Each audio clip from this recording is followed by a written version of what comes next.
Welcome back to Hold My Banner. You see the tweet on your screen. An anonymous Western Conference assistant coach says Jayson Tatum will be the best player in the NBA by 2030. Yes, in 5 years he'll be the best player. There's no one that has that shot profile. Sure, he's what everyone wishes they have. 6'10" guy who shoots threes, gets to the rim, and gets fouled. Also a guy that can facilitate the offense. Also a guy that can defend 1 through 5. See what he looks like on his return. This one is interesting where we were on the last episode. Yep. Talking about everyone projecting the team, what was it, over the next 3 years, right? Mm-hmm. And the Celtics like 12th best. And now we're seeing Art projecting Jayson Tatum 5 years from now, saying he'll be the best player in the league. Yep. What you have to include in that will be Cooper Flagg. Yep. AJ DeBonsa will be number 1 overall pick in the upcoming draft. Yeah, or Darren Peterson, yeah. Yes. SGA's 26, just Yep. like Tatum. Ant's 23, Cade's 23. Wemby is 21 right now. Yep. Right now, Wemby's 21. Giannis is 30 right now. Him at 35 the way he plays. I don't think he'll still be in that combo, but we'll see. By 2030 to be the best player in the league, when it feels like Tatum is great. He's so good. I don't think he'll ever be top 3, and I'm really excited to have this combo with you. But I also think that is how we're seeing the influx of international talent take over this league. And Wemby at 21 will just always be there, and I think that's the guy I would say would be the best player in the league in 2030 over Tatum. Yeah, I mean, that's the shining star, right? That's the guy that's supposed to be, but I mean, we live in this world where it's results-based. Like, yeah, Wemby has shown us flashes, but Wemby also hasn't shot over 33% from the three in his NBA career. He's under league average in that aspect. He's just not efficient right now. And like, but maybe 5 years from now. 5 years from now, maybe he is. But also, we've all seen those players. We all have our favorites that were supposed to be the guy.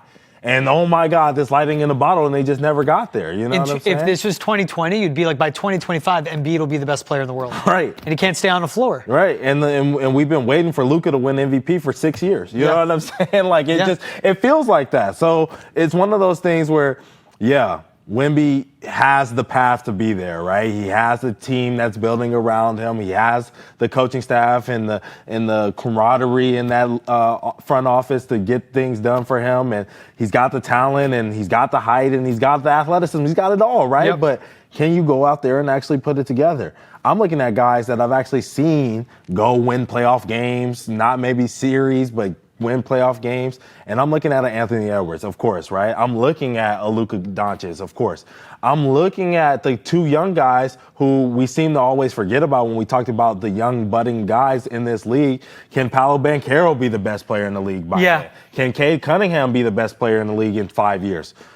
Yeah, they got a shot. You know what I'm saying? Because they have all the same things that we're talking about with these guys. I love the Jayson Tatum shout because obviously I do think Tatum is going to be a guy that comes back from this Achilles injury and is still a top 5 player, top 10 player in the NBA. No question about that.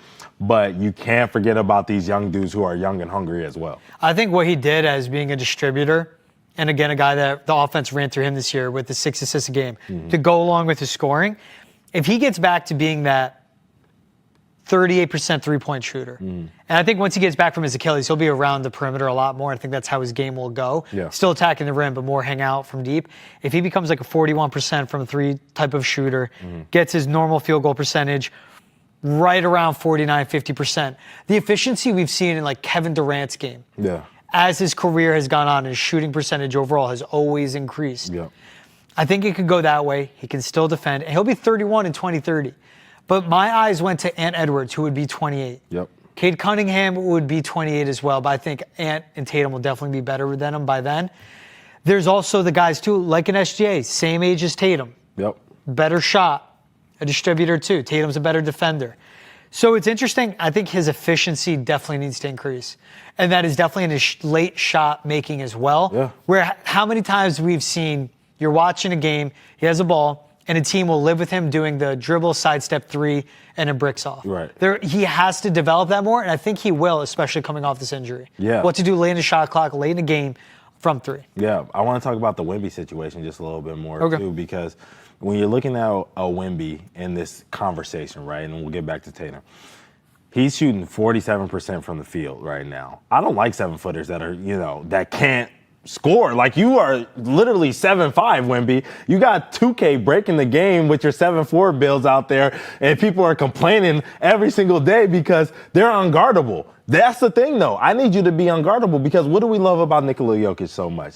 57% from the field. 57. Yep. And guess what? He does shoot the three, but he's also 41%, and he's like, I'm cool. And when he had to, he broke the Nuggets record for threes in a season. He had to be that guy. Right. And when he needs a bucket, guess where he gets to? He gets to the free throw line. He gets to the mid-range. He gets to a layup, a hook shot. He gets to somewhere that is extremely comfortable for him, where he knows he shoots over 60% from, and he's like, I'm going to go get this. I don't need Wemby shooting a 40-footer at that time. Yeah.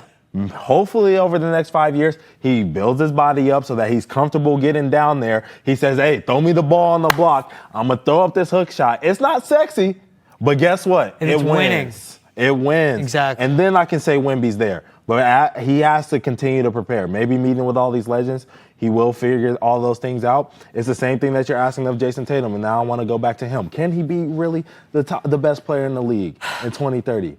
I just don't see it. Here's the thing about the best player in the league. It's narrative-based, one. Yes. And we're talking about all these young guys, right? But they have these guys haven't won anything, right? Yep. The guys that we're talking about we're putting in that conversation because, we love what SGA did, but we don't know if that's going to last, what I'm saying? If it's sustainable. If he has 3 rings by 2030. With Jayson Tatum and JB, I like what I've seen. Yeah. I mean, they've gotten the Eastern Conference Finals like almost every single year together. When they're together, if they are still together, which we are hoping for. Yeah. You know what I mean? At that point, because Tatum will be making $71 million in 2030. So hopefully they're still together because the second apron doesn't blow this whole thing up. But if those two are together, we could be talking about a 3-4-time NBA champion at that point. Could be. I don't know if that's going to be if we're going to get there. But we could be talking about a 3-time NBA champion at that point. Maybe a guy who did come back and push somebody to NBA MVP finalist or something like that, right? Or maybe hopefully win one. And then you are looking at it and you're like, man, Tatum really is the best player in the league because he is a winner and he's getting it done in the individual counting stats. It would have to be like a Jokic-type run, multiple MVPs on the way to 2030 for him getting another ring.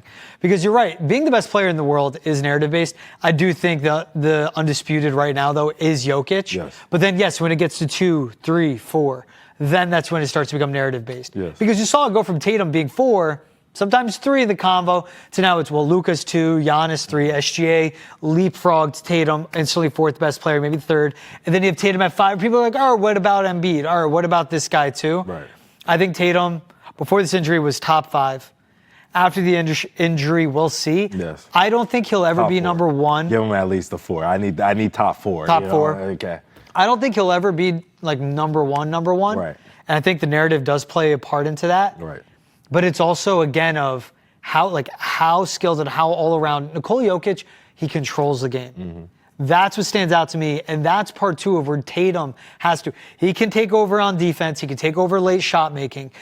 But he doesn't seem to control a game. It can get away from him at times where Jokic controls everything happening on the floor. And now he's 7 foot. That's a big difference. Right. Can Tatum do that? I don't know. 100%. All right, we got to talk about this one. They're talking about who's the best player, American-born player in the league right now. They asked their panelists or whatever about this. And Steph Curry was voted the best American player in the NBA in the survey of 20 coaches, scouts, and executives via Tim Bontemps and ESPN. George, do you agree that not Jayson Tatum, because they did say that Jayson Tatum would be the going away favorite if he didn't get hurt this year. But do you believe that Steph Curry's the best player in the NBA right now? American, you're taking Tatum's injury into account? Yes. I'd say yes, it's Steph. Okay. He's still got a shot to him. He still keeps the Warriors relevant, Yep. keeps them winning games in the playoff hunt, all that. Now he's had Draymond. This year he had Jimmy Butler around him. Yep. But it's a Steph on the floor, Steph off the floor. We've seen effect for the Warriors. Yep. For me, with the Tatum injury in consideration on this, to me, it does come down to Steph or Anthony Edwards. Yeah, so the article reads, before Tatum's injury, the question wouldn't have been on the survey at all, given the Boston Celtics superstar wing was coming off first-team All-NBA honors for a 4th consecutive season and won the NBA title a year ago. But Tatum's hurt. And it's what he does on the defensive end of the floor, too. Yeah. And again, as we're getting into it, Tatum was 4. Then SGA bumped him. But like it was like comfortably he's 5 or he's 4. Yep. Steph, where he is right now in the NBA, isn't that close to Tatum. And it's Tatum's all-around game defensively. How he's been as a rebounder this season. That's the thing. This guy's evolved his game, as we talked about getting more efficient. Yep.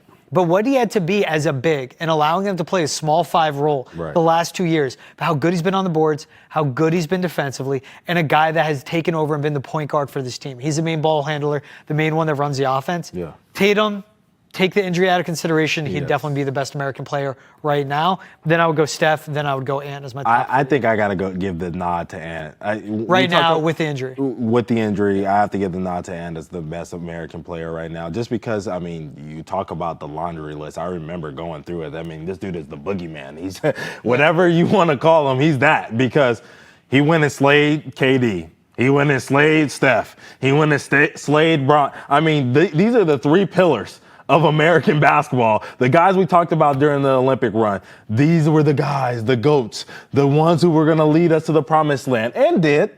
But Anthony Edwards, since then, has been chopping every single head off of each GOAT. Yeah. You have to give it to him at this point because he's not because I want to give it to him, not because I love the flashy dunks or the defense or the chirpiness of him.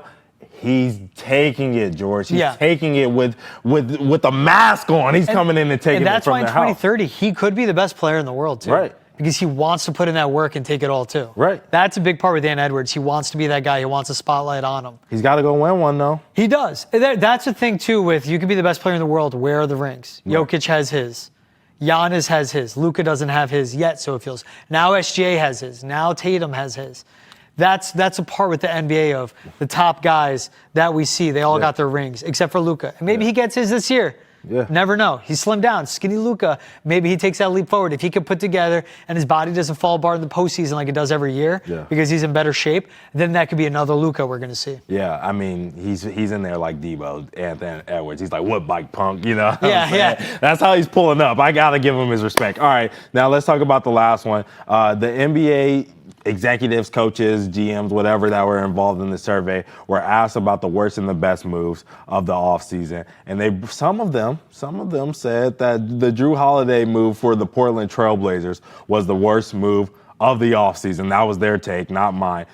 That makes me think, though, George, does that mean that Anthony Simons was one of the better moves of the offseason? Did the Celtics kind of fleece Portland in this deal? That's what I want to ask. I do think they did because they got a good young guard that fits their system. Yes, he's a rental, but it was the business move that the Celtics did. Getting Drew Holiday off the books, I did not expect it to be a return of a guy that can average 20, 22 points, shoot lethally from 3, be a guy late in a game that you can have in the closing minutes of a game, take late game shots for you offensively. That was such a win-win-win trade for the Celtics.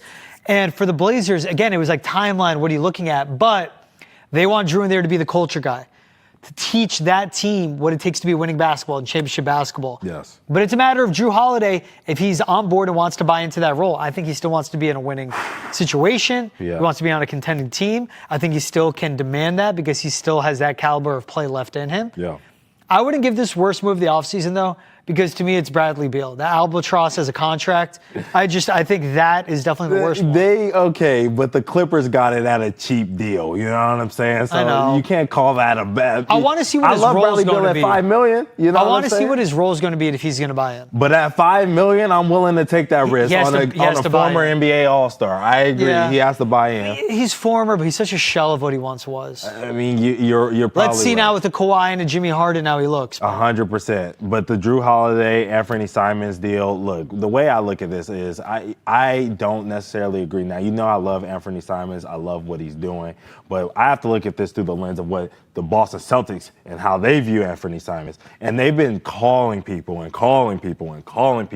trying to trade this contract before the season started. And it looks like they're going to have to hold on to this player through to the trade deadline because $27 million for a bench guard is a lot of money. Do I think he's a starting guard in this league? Yes, I think he has the offensive upside to be that guy. But right now, you're not starting him, Boston Celtics. At least that's what we're hearing. Yeah. Right? Yeah. And then on top of that, you're going to tell another team like, hey, man, we're not starting this guy. We're going to start Peyton Pritchard over him. Do you want him for $27 million, even though point guard is the deepest position in the league? When you're seeing all the contenders be like, well, second apron. You see the Rockets losing their guard right now, and they can't even go and sign another guard on their team because of it, right? The second apron, the first apron, and the luxury tax and all this other stuff is kicking teams' butts. So for the Celtics to hold on to this $27 million and be trying to trade it, it seems like it's not a great fit. That's all I'm saying. Yeah, and I think it's the business fit for them mostly because you bring up that price tag. Like, you don't want that coming off the bench. If we have Peyton Pritchard starting, the deal that he's on for the Celtics is such a bargain. Yeah. Compared to Anthony Simons, 1 year, what is it, $27 million, right around what he cost?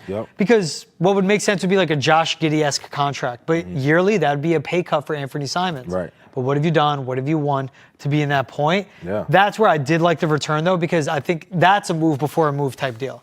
They get Anthony Simons right around the trade deadline. Someone gets needy, and they want to capitalize on the window now before a repeater tax comes in. They can afford to pay that tax now. And then they're not paying the full thing. They're paying $13 million instead of $27 million, whatever. And for the Celtics, it's all about getting them off the books before the conclusion of this upcoming season. 100%. Not before the beginning, before the conclusion. I think that works.